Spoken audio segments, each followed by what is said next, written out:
Dear all, welcome back to the closing ceremony of MAHSA University's International Conference on Accounting and Business MECAP 2021. Please allow me once again to call upon Dr. Abdullah Al Mahmud, Senior Lecturer of Language and Education at MAHSA University, to introduce to us our honorable special guest, Dr. Taimur Sharif, Head of Business Programs at Newman University, Birmingham, United Kingdom.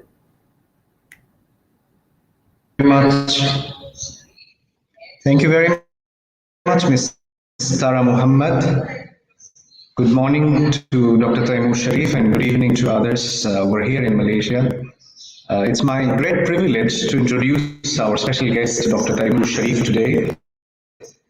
Dr. Taimur Sharif is currently the head of business programs at Newman University, Birmingham in the UK. Prior to this, he was the Director of the Faculty of Business and Management at Muscat University, Oman, a leading higher education institution in Oman that operates in conjunction with Aston University and Cranfield University from the United Kingdom. Of Business at Al Hussein University in Abu Dhabi, United Arab Emirates. He collaborated with the Ministry of Education and played a pioneering role in promoting entrepreneurship education in the United Arab Emirates. Dr. Sharif also worked for London South Bank University and Central Sussex College in the UK and Marduk University, Dubai campus, among others. Dr. Taimur Sharif is a Senior Fellow of Higher Education Academy, United Kingdom, a Chartered Management Institute, CMI, UK, and Chartered Institute of Management, CIM, Canada, and a certified HR professional from the Australian HR Institute, which is a counterpart of CIPD, United Kingdom. Dr. Taimur Sharif completed his first 2 academic degrees in economics and masters at Aligarh Muslim University in India, securing places in the Dean's List. He also completed MSc in Economic Quantitative Methods at Stockholm University, Sweden, with a distinction and PhD in International Business at London South Bank University, UK. He also has a postgraduate certificate of education from the University of Sussex, United Kingdom, and a postgraduate certificate in innovation and entrepreneurship education from Stanford University, United States of America. Dr. Taimur Sharif is a member of many journal editorial boards, and he reviews research papers for leading journals and conferences, and plays global external roles in PhD committees and academic program review panels. He has published in peer-reviewed journals and presented in international conferences. His areas of research interests cover a wide range of topics in economics, finance, and international business. Currently, Dr. Taimur Sharif is working on a collaborative research project on value co-creations and brand loyalty in Oman, blog funded by the Research Council TRC of Oman. He provides virtual lectures on business and management subject areas and learning and teaching topics to global audience. Ladies and gentlemen, let's welcome Dr. Taimur Sharif. Dr. Taimur Sharif, please. Yeah, thank you, Dr. Abdullah, for your kind introduction. It's a pleasure being here today. And I'd like to start with thanking you all for inviting me to be a special guest here. It's a privilege for me. And I start with my greetings to you all, especially Professor Dr. Ikram, the Vice Chancellor, the Director, Professor Dr. Sikumar, the Dean, Professor Dr. Siriak, the keynote speakers, Professor Chi Yu Lin and Dr. Syed Shah Alam, Chief Guest, Dr. Mohammed Dawood bin Dolmoin, and the other special guest, Mr. Hanley Chu. So it's a pleasure, as I said, being here. So what I'm going to do today is actually, before the closing ceremony starts, I'm going to talk about the sustainable development issues and how this can be integrated in the business practices, especially in the new norm. So I'll start with some figures before pandemic, which were very promising and very optimistic for the mankind in the world. For example, we saw that there were declines in the extreme poverty, global unemployment levels. We have seen there were improvements in wealth and health and well-being. Huge drop in mortality rates of mothers, and then under 5 child mortality. We have seen reduction in the incidence of disease. We have seen access to clean drinking water and all that, electricity. So these are all good signs before pandemic. Now, if we consider the 17 Sustainable Development Goals, SDGs, that were designed to end poverty, hunger, AIDS, and discrimination against women and girls, if we consider all of these, then sometimes we are not in a position to accept these figures as nice figures. Okay, and we can certainly see that there are always scope of improvement there. So if I can share some figures with you also that contradicts the situation. For example, the labor productivity has risen, unemployment has declined, but the large majority of these jobs, even including the developed countries, are still low paying and informal. In more than 2/3 of countries, women hold more informal positions than men. So they're not in a position to take formal positions still now. Women's participation in the workforce is increasing, but growth is stagnant, especially in the least developed countries. And you will see in the developed countries also, many women actually still work on the window jobs.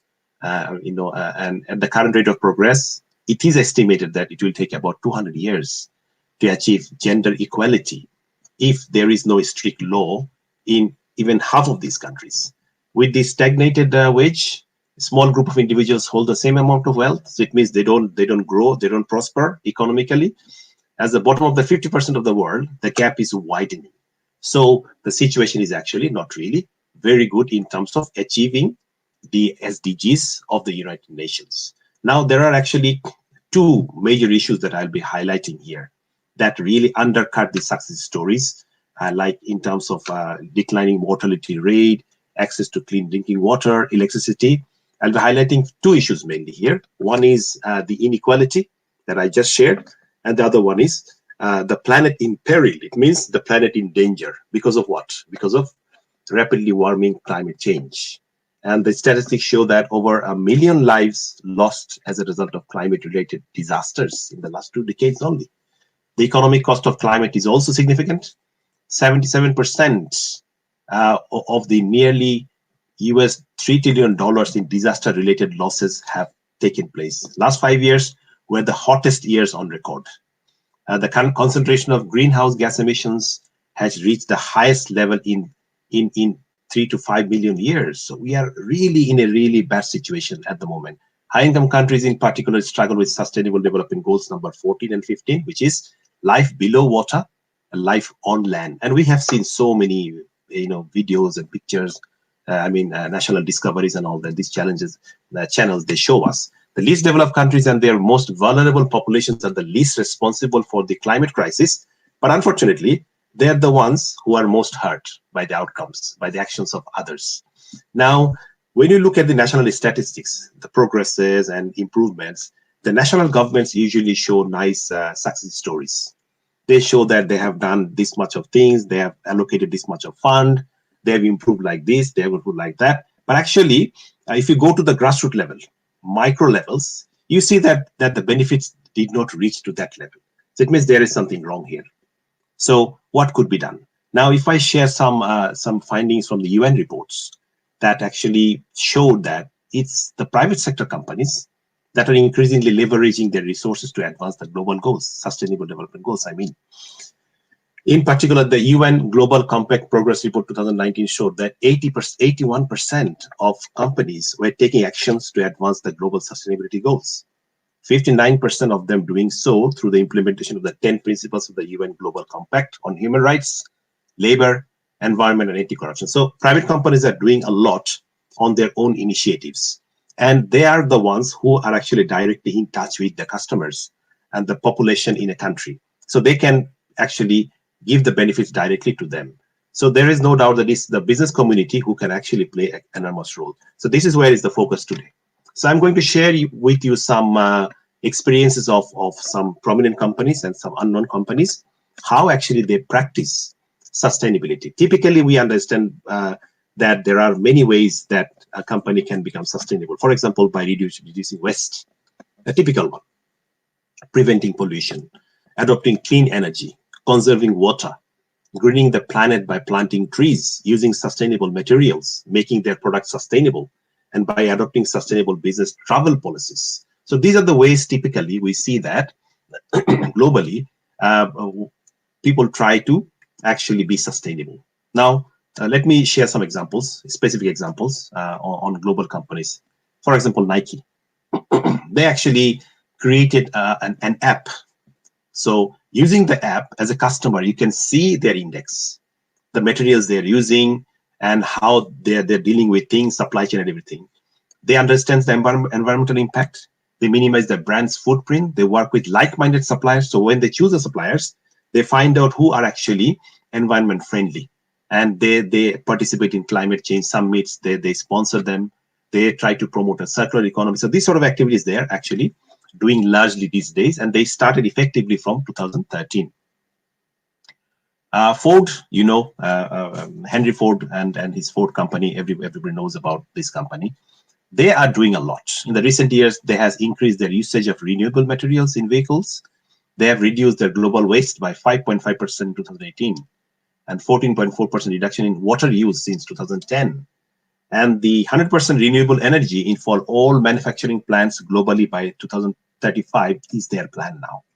So they invest millions in electrified vehicles, volunteering, supporting minority, women, veteran-owned businesses, celebrating diversity, equality. So they're doing a lot in this area. If I go to Bank of America, they works on reducing their environmental impact. So their 2020 goals were including reducing greenhouse gas emissions by 50%, water use by 45%, waste by 35%. And they have strong governance on all these activities. So they don't just mean it, they actually supervise those activities. They have an ambitious program for employees, encouraging them to act as environmental advocates. It means they're encouraging them, supporting them, recognizing them. Dell Computers, you know, they're known for cutting their supply chain and reducing the cost. You know that, but they also do a lot in sustainability index. What they do, they actually integrate alternative materials in products and packaging, designing for end of life and recyclability, work on improvements in energy efficiency. They have a plan to reduce the energy intensity of their products by 80% in 2020, and they have reached there.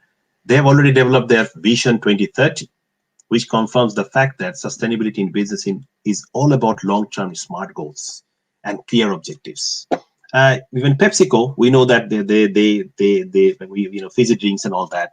We have very negative impression about them, but they have targeted by 2025, they are going to reduce added sugar and fat in their products, design 100% of their packaging to be recyclable, and reduce the waste they generate by 50%. So there are very ambitious targets, and they are working very hard on it. There are many other unknown examples like Christy Dawn, Brown Forman, then Xylem Water in the US, who are doing very good and fantastic job actually in making their activities sustainable and making the earth sustainable. Now, as a company, where to start and how to start? As a company, what we can do? We can work effectively on 6 things. Okay, number 1, we have to build trust and transparency. So we cannot just give an impression that sustainability, CSR activity is actually a marketing stunt. You know, you have seen many companies around you, even international level as well. CSR is done as a marketing tool, to gain competitive edge. If you have this mindset, you can't be sustainable actually in real sense. So you have to build the trust and transparency. You have to let people know what you're doing, and you have to be very clear about your activities. Achieve your sustainability objectives. When you set the objectives, you must work on achieving this. Help shape the world's sustainability agenda. So you have to act globally, and you have to align with global activities. Okay, and act responsibly. So you have to embed the 10 principles of global agenda, the SDGs in your company, business strategies, day-to-day operations, or organizational culture.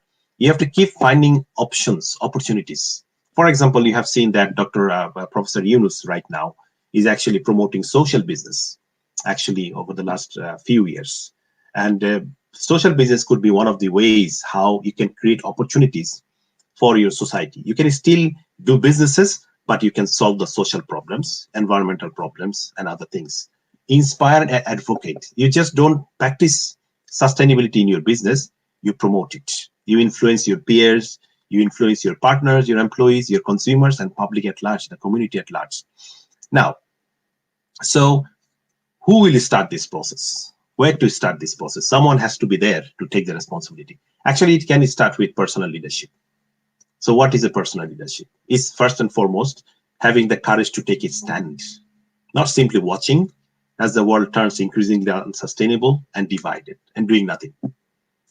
Personal leadership can be about defending the democratic values in an increasingly divided but interdependent world. To understand that planetary degradation knows no borders. It means my wrong action in my country might be affecting someone in my neighboring country, in my neighboring cities. So I have to have that mindset. So if the moment I don't have that selfish mindset, I will care about others. I'm enjoying my life here, keeping in mind that I'm not really hampering others' life in my next door neighbor or the neighboring countries or cities. So we need to have that sort of mindset in personal leadership. We need to reflect the quality of a servant leader. Servant leader means you will be inclusive. You will put people first. You amplify the voices that are most often ignored. So, there are people, backbenchers, there are people quiet in the society, disadvantaged. We need to think about them also, how they're affected. So as a servant leader, you can do that. Perseverance is very important because you might believe in everything. You might understand everything. You are empathetic. You feel for others. You cry for others, but you don't do anything. So perseverance is very important. There is a proverb which says, "The follower worries, the dreamer hopes, but the leader takes the action." So it's the personal leadership that will take the action. Without the action, nothing will happen. At this stage, I'm going to remind two vital things. To address sustainability in business, a company needs to be aware of two critical gaps. One, I know, but do nothing. I need sustainability for competitive advantage. These are the two areas actually people miss out mostly.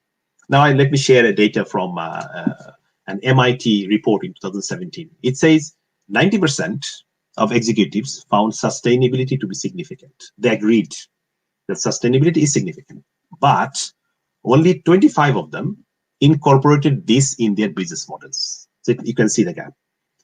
More, 24% of companies see sustainability as an area of competitive advantage. Look, as I say, if you consider sustainability as a competitive advantage or a marketing tool, you are missing the fact that compliance is required. So these companies, 24% companies who just believe that sustainability is a marketing tool, it's a way of becoming competitive, they actually don't comply with them. Just show off. So this is not going to help. So to stand out with sustainability, a business should address these gaps, and understand all the risk of getting them wrong. Now, if all the stakeholders, of course, including the business, work together to transform our world, we will achieve the global goals sooner. But this will require a radical shift, not only in structures and institutions, but in behavior within each of our lives, both personal and professional. It will require a new kind of personal leadership from all of us, working alongside several strategic partners and global initiatives such as, you might have heard them, the principles of responsible investment, the principles of responsible management education. In both these cases, we, the educators, have a significant role to play in terms of designing curriculum and incorporating these responsible investment principles and incorporating the principles of responsible management. We can incorporate this in the curriculum and we can implant these in the expected behavior among our learners who are graduating with our university degrees. So they behave responsible when they go to the job sector. Let me finish by actually echoing the Nobel laureate Professor Muhammad Yunus in unleashing the power of creativity in everyone to create a world of 3 zeros, as he highlighted. And so recently he has been awarded from the International Olympic Committee Council for his contribution and how to integrate sports in solving social problems. He highlighted three things, and I think that we have to believe in the same as well, like targeting zero net carbon emission, zero wealth concentration to end poverty, and zero unemployment. These are difficult. Of course, these are difficult, but these are not impossible. On a larger scale, the global goals have already presented us the biggest business opportunity of our lifetime. For example, that in driving sustainable business action for energy, health, food, cities alone, there is a huge 12 trillion US dollar economic upside. So these activities already showed $12 trillion economic upside in these sectors. Now it is estimated the world will need an additional $3 trillion each year until 2030 to make the global sustainable development goals a reality. It is actually equal to 3% of the global GDP or 1% of the global wealth.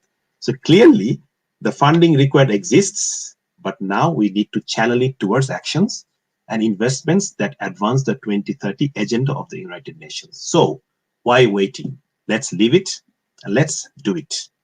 Thank you very much. Thanks for your time and listening to me. If you have any question, please feel free to ask. Thank you very much, Professor. Thank you so much for your being here with us today and for the words that you have shared. And for this, I would like to call upon Dr. Syriac Nelly Connell, the Dean of the Faculty of Business, Finance, IT, and Hospitality at MAHSA University to present Dr. Taimur with an e-certificate of appreciation. Thank you, Tara, and thank you, Dr. Taimur. Though it was a closing note, but I felt this particular topic that you have chosen today, that is sustainable business practices, is one of the most important topics, considering what is happening around us. Okay. Now, if you look at countries like Germany, China, India, Italy, Switzerland, Saudi Arabia, there's one thing in common, now, that is bizarre weather conditions and flood. So, what is causing this is obviously you have answered what is the cause of all this, that is unsustainable, untenable developments that are happening around. Okay, so therefore, I feel adhering to the UN SDG is a very, very important point. So thank you for raising this, highlighting this point. We really appreciate bringing this topic out today, because I think this topic is really apt for concluding our conference, considering the context we are in. Okay, so thank you, Dr. Taimur, and on behalf of MAHSA University, I would like to present you a token of our appreciation. Obviously, it's an e-certificate. Later on, it will be sent to you, a hard copy. So please accept this as a deepest appreciation from our side. It's my pleasure. Thanks very much. Thanks very much for the certificate. And again, thanks for inviting me as a special guest here. It's a pleasure being with you. Thank you very much. Thank you, Dr. Thank you, Dr. Taimur. Thank you, Dr. Syriac. And now, ladies and gentlemen, the time has come to announce the 5 winners of the Best Presenter Award that we all have been waiting for, right? Okay, I'm sure you all are excited. Now, the first Best Presenter Award goes to Noor Hidayah Binti Salihuddin for the paper entitled Factors That Affect Entrepreneurial Intention Among University Students in Syria. Congratulations. The second presenter award goes to Shotunde Benga Oluwale, Examining Factors Affecting Employee Performance, a case study of Nigerian private sector. Congratulations. The third winner is Miss Mazlina Muhammad for the paper entitled Factors Affecting the Success of Small and Medium Industry in Malaysia. Congratulations. The fourth winner is Miss Zuria Suziana Zulkapli for the paper entitled Success Factors and Challenges of Women Entrepreneurs in Malaysia, a Systematic Literature Review. Last but not least,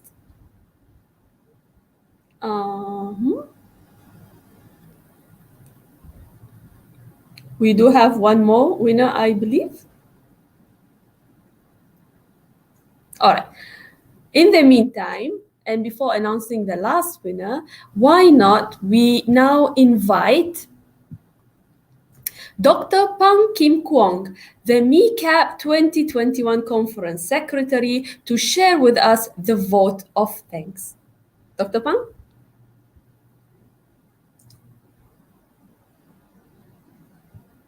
Dr. Pang, we cannot hear your good self. Maybe you can open your microphone.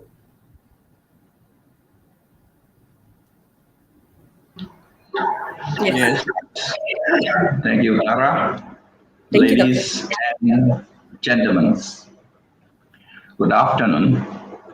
This international conference is an impressive event, and with the intention to provide an excellent international platform for academicians, researchers, engineers, industrial participants, and potential students around the world to share their research proposal and findings. I would like to take these opportunities to award a special thanks to Professor Dr. Ikram Shah bin Ismail, Vice Chancellor, MAHSA University.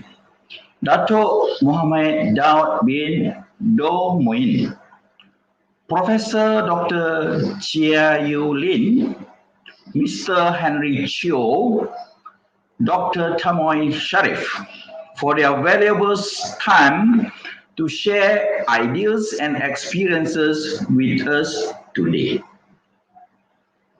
This is the faculties of Business, Finance, Information Technology, and Hospitality MAHSA University project, which have started in the months of April 2021.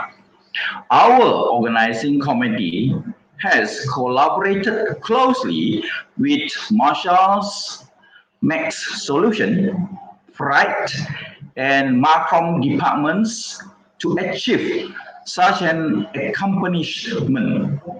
We have started off with the total numbers of 40 participants, which consists of 18 from faculty members and 22 from students all over the world.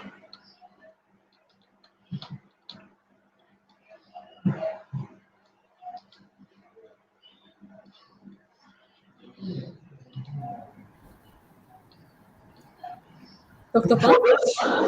For those participants, thanks for all your great innovative inputs and for many fruitful discussions and harmony-friendly relationships interaction.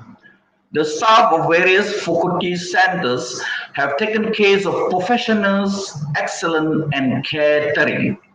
I'm especially thanked for their enormous and high quality support.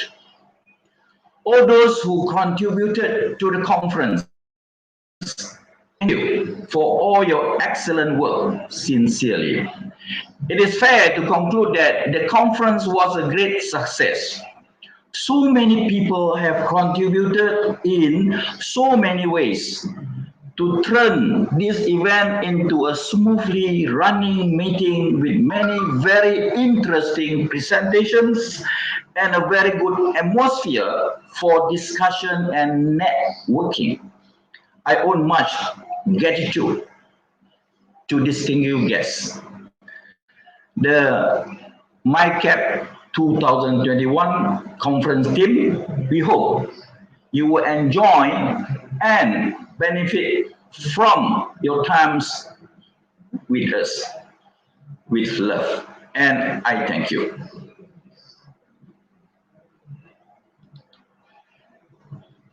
Over to Tara. Thank you, Dr. Pang. Now, if I may say at the end, near the end, I would like to personally thank Dr. Pang, who has put so much effort into organizing this conference, and he has put so many hours genuinely to help organize this conference successfully like this. Now, I did mention there was a fifth winner for the Best Presenters Award.